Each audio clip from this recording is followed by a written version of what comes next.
Le futur va de l'avant. Le Ronnérotron 3000 pour ébahir les petits et les grands. Le futur dans votre salon. L'avenir est en marche.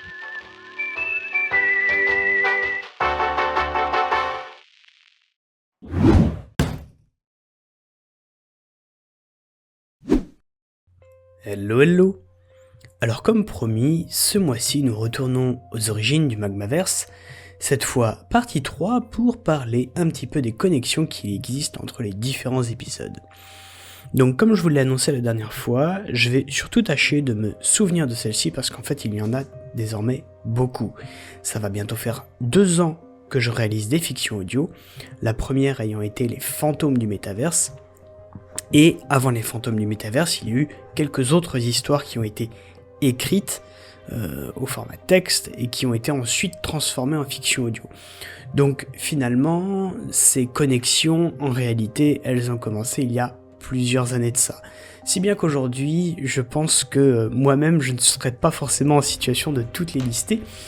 Peut-être qu'un jour, un fan assidu se prendra de passion pour le sujet et s'amusera à tout réécouter et à trouver toutes les connexions qu'il peut y avoir entre les histoires. Alors on va commencer par le début, tout simplement, et déjà, on va attaquer avec Masque Bleu. Masque Bleu, c'est intéressant parce que, comme je l'expliquais la dernière fois, c'est un point de départ important pour mon univers, ça marque vraiment la première apparition de Michael Cefangelo. Donc en soi, Masque Bleu déjà introduit ce personnage. À noter que initialement, quand j'ai écrit Masque Bleu, il était déjà question que ce soit Michael. Il n'était pas question d'autre chose, je l'ai évoqué la dernière fois. C'est dans la première version que j'ai écrit quand j'étais ado, effectivement ce n'était pas le cas, mais quand j'ai repris cette histoire, que je l'ai refondue, que j'ai réutilisé mes premières idées, déjà à ce moment dans ma tête il était clair que c'était la jeunesse de Michael Cefangelo.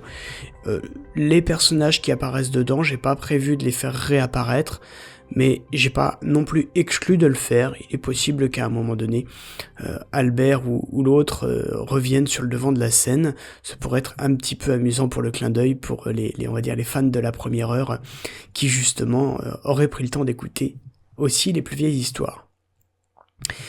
Ensuite, on a Bon Retour à Polar City.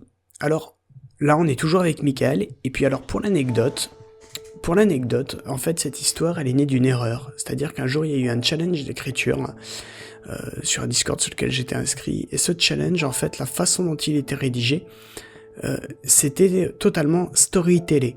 Et alors, moi, j'ai pensé que le challenge d'écriture concernait ce storytelling, en fait. Je pensais que le storytelling, c'était l'amorce pour pouvoir écrire la suite, alors que pas du tout. C'était juste l'auteur du challenge qui s'était un petit peu déliré à romancer le challenge d'écriture, si bien que normalement il fallait partir sur une idée originale, et moi j'ai essayé de rester dans le cadre du storytelling avec lequel était raconté le challenge, et c'est comme ça que j'ai créé ce chapitre 0. Et après on me dit mais non, mais en fait tu t'es gouré, même si ton chapitre est sympa, en attendant, c'est pas le cas.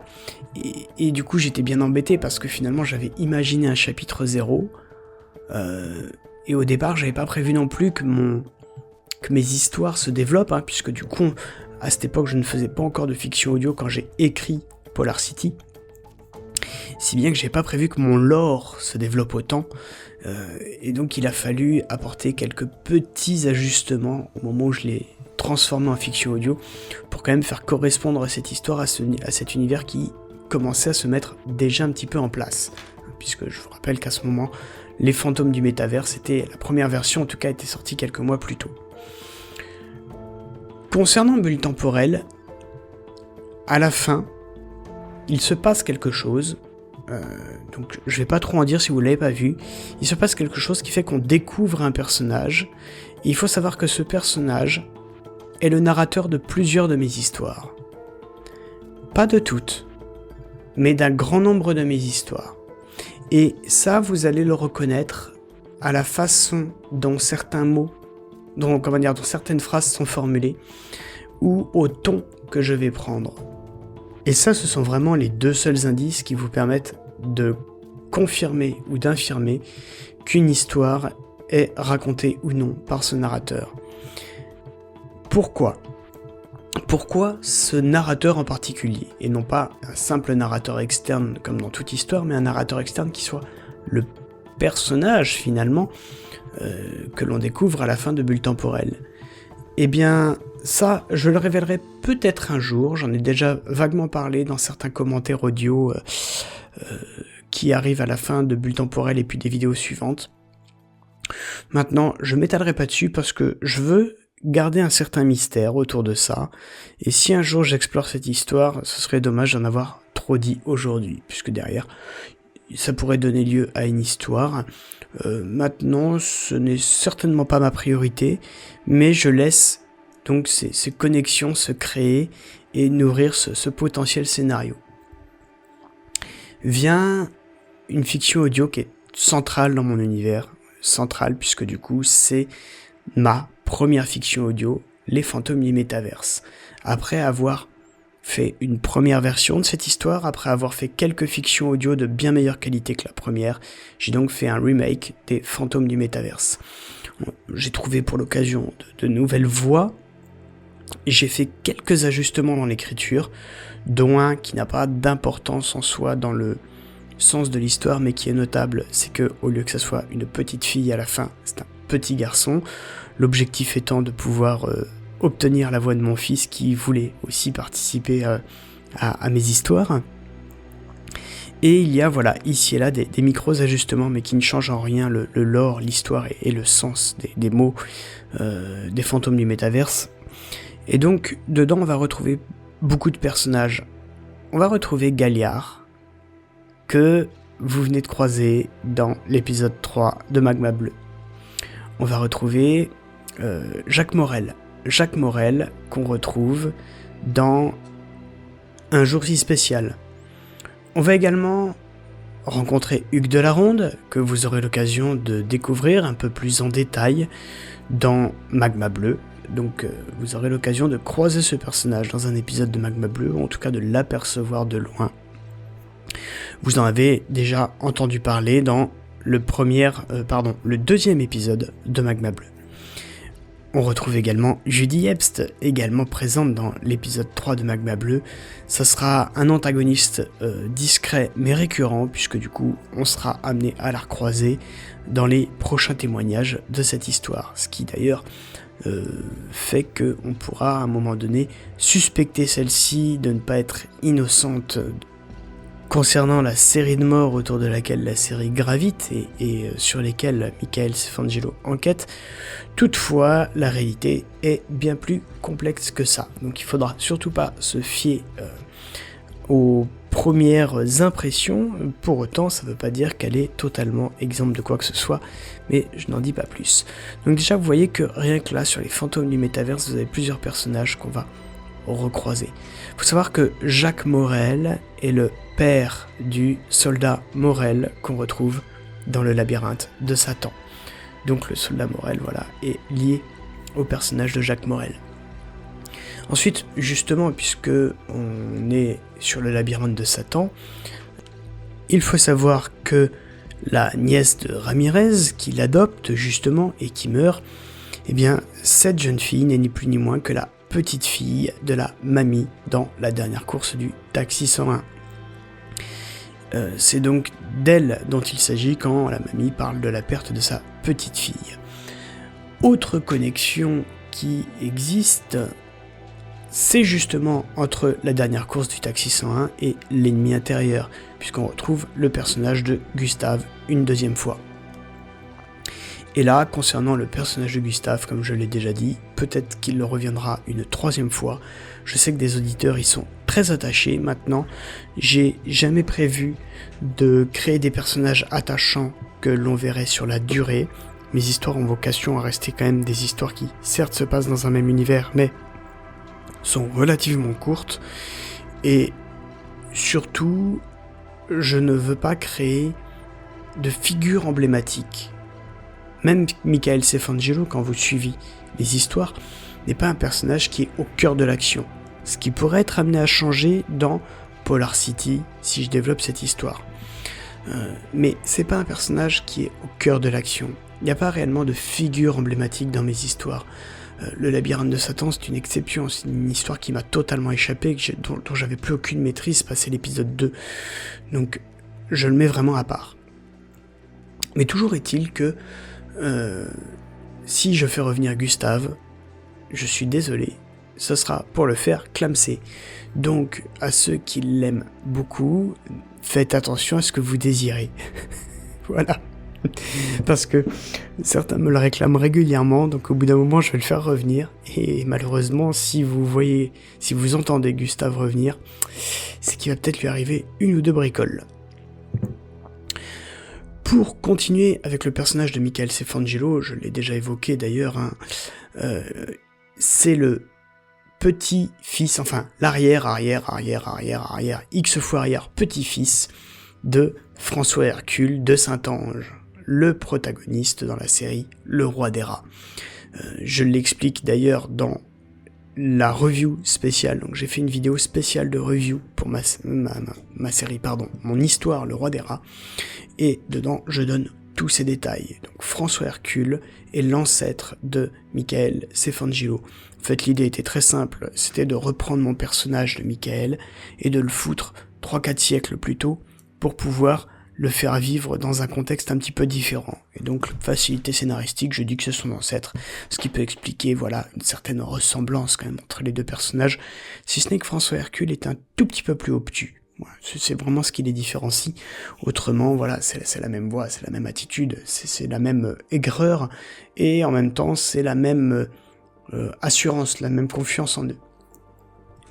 Et puisque maintenant on parle de rats, eh bien parlons désormais de chats. Et là, attention, je vous donne un petit spoiler, si jamais vous ne l'avez pas écouté, dans La Vengeance du Fils, on comprend donc que les personnages dont il est question sont des chats transgéniques. Ce sont des chimères, homme-animal pour une part d'entre eux, donc des chats dotés de la parole, qui ont aussi une intelligence humaine, ou en tout cas qui est très proche de celle des hommes. Donc dans mon univers, je l'ai déjà dit dans un commentaire vidéo, il y a donc des rats qui savent parler et qui sont dotés d'une certaine intelligence, et il y a également des chats qui disposent de facultés très similaires. Je n'ai pas prévu de faire rencontrer ces deux espèces, mais ces deux espèces cohabitent bel et bien dans mon univers. Jusqu'à nouvel ordre, elles ne se sont pas encore rencontrées. Et là, ça pourrait être très intéressant, parce que si elles se rencontrent, que vont-elles faire ? Vont-elles se faire la guerre ? Ou vont-elles reconnaître les compétences mutuelles et se distinguer l'une et l'autre par rapport à leur père, purement animal, qui ne serait pas doté des mêmes facultés. Donc toujours est-il que, voilà, dans mon univers, il y a donc deux autres espèces dotées de l'intelligence et de la parole, en plus de l'être humain. Maintenant, parlons des deux autres histoires qui sont canons. Là, je pense à Une Justice Parfaite et Bataille depuis l'ombre. Ces deux histoires sont bel et bien dans le Magmaverse, mais ce ne sont pas des personnages directement liés au reste du Magmaverse. Voilà, ils n'ont pas de connexion directe avec les personnages qu'on a croisés jusque-là. Ça se passe juste dans le même univers, ni plus ni moins. Il en sera d'ailleurs de même avec l'histoire qui va sortir d'ici 8-10 jours, peut-être même un peu moins, qui là encore se déroule dans le même univers mais n'aura pas de lien direct. Voilà pour les principaux liens qui existent entre mes histoires. Il y en a d'autres, il y en a certains qui sont plus subtils. Maintenant, comme je l'ai dit, je ne me souviens pas de tous les liens qui existent, mais voilà, il y en a quand même un certain nombre, ne serait-ce que par des événements. Et là, je prends l'exemple de ce qui est dit dans Polar City. Je fais référence aux événements cités dans Les Fantômes du Métaverse. Vous avez, voilà, beaucoup de liens plus subtils qui existent entre les histoires. Donc il y en a vraiment pas mal.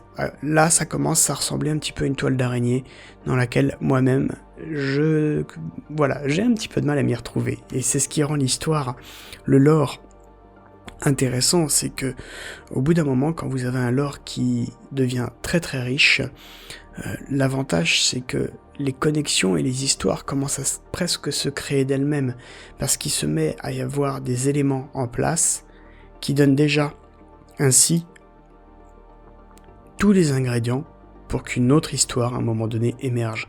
Quand je dis une autre histoire, je parle bien sûr d'une idée d'une autre histoire. Après, je n'ai plus que moi, finalement, à relier les points et à boucher les trous pour que cette histoire prenne forme. Donc, c'est vraiment chouette de créer ce lore, et ça, c'est quelque chose auquel je ne m'attendais pas du tout quand j'ai commencé à écrire Magma Bleu et quand j'ai commencé à écrire mes nouvelles, puisque mes nouvelles, comme je l'ai déjà évoqué à la base, c'est quoi ? C'est uniquement des outils d'entraînement. C'était ça à l'origine mes nouvelles. C'était une façon de m'entraîner à écrire. C'est une façon de m'améliorer dans l'écriture, dans la réflexion. Et aujourd'hui, en réalité, j'ai pas envie de faire autre chose. Je ne fais Magma Bleu que pour une raison, c'est parce que c'est un projet que je me suis donné et j'aime aller au bout des choses. Et sauf contre-indication, quand j'ai un projet, je le termine. Ça m'est arrivé des fois d'arrêter des projets en cours de route, mais c'était pour d'excellentes raisons et pour lesquelles j'avais longuement pesé le pour et le contre. Tandis que pour Magma Bleu, je n'ai jamais eu aucune raison en fait d'arrêter ce projet, si bien que maintenant qu'il est là, maintenant qu'il est démarré, je suis bien déterminé à aller au bout. Mais ce que je préfère faire aujourd'hui, c'est clairement de la nouvelle. C'est pour ça que Polar City, je continue d'émettre des réserves sur son écriture. Je m'amuse beaucoup plus à vous proposer des nouvelles, comme celle donc, qui va sortir dans quelques jours, et également celle qui sortira pour Noël, qui elle sera un hors-série. Et c'est-à-dire que là, on sort du Magmaverse. Donc vous avez quelques-unes de mes histoires qui sont hors Magmaverse, parmi lesquelles vous allez retrouver ces réfugiés français, Scandale la Terre est plate, ou encore les 2 fanfictions de Kaamelott. Voilà, ces 4 histoires-là sont des histoires dites hors-série qui sont totalement décorrélées du Magmaverse. Ce qui me permet aussi de bénéficier d'une certaine liberté d'écriture. Tandis que l'histoire à venir, je tiens à ce qu'elle soit intégrée au Magmaverse. Même s'il n'y a pas de lien direct, c'est logique avec mon anticipation, avec les idées que j'ai en tête, de la laisser dans le Magmaverse. Même si, voilà, elle n'est pas directement liée à mes personnages habituels, à mes personnages récurrents. Et puis, celle de décembre, je peux déjà vous en parler. Il y en a certains qui l'auront déjà compris avec ce que j'ai dit dans le passé. On sera sur une fanfiction dans l'univers de Warhammer 40 000. Donc là, ça va être l'occasion de m'amuser un petit peu. Imaginez un peu Saint-Nicolas en Primarch Space Marine, œuvrant pour l'empereur dieu de l'humanité. Ça risque d'être un petit peu sympa. Surtout que j'ai pas prévu d'en faire un gentil Père Noël tout sage, mais un Primarch de Warhammer. Donc, pas le genre de gars à se laisser faire quand des putains de tyrannides décident d'empêcher les livraisons de cadeaux aux enfants. Voilà, je vous laisse là-dessus, j'espère que cet épisode des origines de Magma Bleu n'aura pas été trop long, hein. J'en suis à 18 minutes, donc c'est un petit peu plus long que les précédents. Et puis, je vous retrouve du coup maintenant pour la prochaine fiction audio, et je vous souhaite une bonne journée. Ciao ciao.